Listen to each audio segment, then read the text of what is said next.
حصل معايا موقف سبحان رب العالمين، وكأن ربنا بعتني في الوقت السليم عشان أنقذ ناس من مصيبة كانت هتحصل. وأنا ماشي لقيت صوت وزعيق طالع منين؟ من تمناية حمرا واقفة على جنب، اللي هي ميكروباص السوزوكي الصغير. ببص لقيت السواق عمال يتخانق مع واحد من اللي راكبين، ولقيت السواق نازل من الميكروباص وفي ايده كوريك، بس فردة واحدة مش الصليبة اللي هي عارفين بتبقى واحدة بس، من ناحية بتبقى قلاووز يفك منها والناحية التانية مدببة. ولقيته رايح على الباب الجرار وعمال يدخل ايده وبيزغد وكأنه بيطعم بيها اللي بيتخانق معاه جوه الميكروباص. وفعلا لفيت من البطيء وراجع عليهم مفيش 5 ثواني يا مؤمن، ولقيت السواق كان نزل اللي بيتخانق معاه. طلع شاب كأنه في كلية ما يكملش 20-22 سنة، وبيسحل الولد والولد بيجري منه. مع بال ما ركنت كانوا عدوا الرصيف الناحية التانية، كأن فجأة لقيت رجل الشاب ده بتخوخ. عارفين لما تلاقوا حاجة بتقع فجأة والولد ده بيقع في الأرض والسواق لسه مكمل يزغد فيه؟ لقيت نفسي بسرعه معرفش نطيت من عربيتي بعد ما ركنت وجريت عليه. انتوا بتعملوا ايه؟ انتوا هتموتوا نفسكم، العربيات هتخبطكم. وقف تنح شويتين مع بال ما عديت الرصيف ورحت ماسكه من الاجنه واللي هو الكوريك الفرده اللي في ايده، وقلت له اهدى شويتين.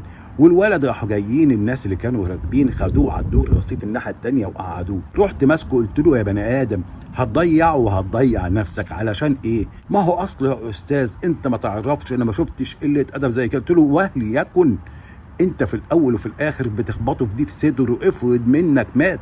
ورحت سحبه فعلا ورحت بيه على الناحيه التانيه ورجعته ناحيه الميكروباص. فجاه لقيته هبت منه، قال لي انا وقع مني 100 جنيه. يبقى الواد خدها وطلع يجري عليه، طلعت اجري وراه انا كمان. والولد اول ما دخلنا عليه والسواق داخل يقول له فين ال 100 جنيه، لقيت الولد عمال يرجع ويجيب اللي في بطنه. قلت ربنا يستر من جوايا لا تكون جات له نزيف داخلي في المعده ولا حاجه. ولقيت السواق فص ملح وداب وكأنه خاف لا يكون الولد جراله حاجه ويلبس فيه. بعد ما مشي وقعدنا نطمن على ولد وهدينا شويتين، اكتشفت ان كان معاه في الميكروباص راجل عجوز وبنت دول لا عليهم ملامه، لكن كان في 3 شباب. وقفت البخ فيهم واقول لهم انتوا بتعملوا ايه لما بيحصل قدامكم دوا؟ مع بال ما انا لفيت كان بينزلوا كان ممكن يموتوا، ما حشتوش ليه؟ اصل انت ما شفتش هو كان عامل ازاي، اصل ما لحقناش نحوش، اصل مش عارف ايه. انتوا لو كنتوا كتفتوه ما كانش حصل ده كله. ما تزعلوش مني، الحقيقه انتوا وقفتوا فعلا سلبيين. قالوا لي انت بتقول، قلت لهم ارجعوا تاني مصريين. ومشيت فعلا بعد ما اطمنت على الولد الشاب ده وان هو خلاص تمام التمام وان صحته بقت كويسه وقدر يقف على رجليه.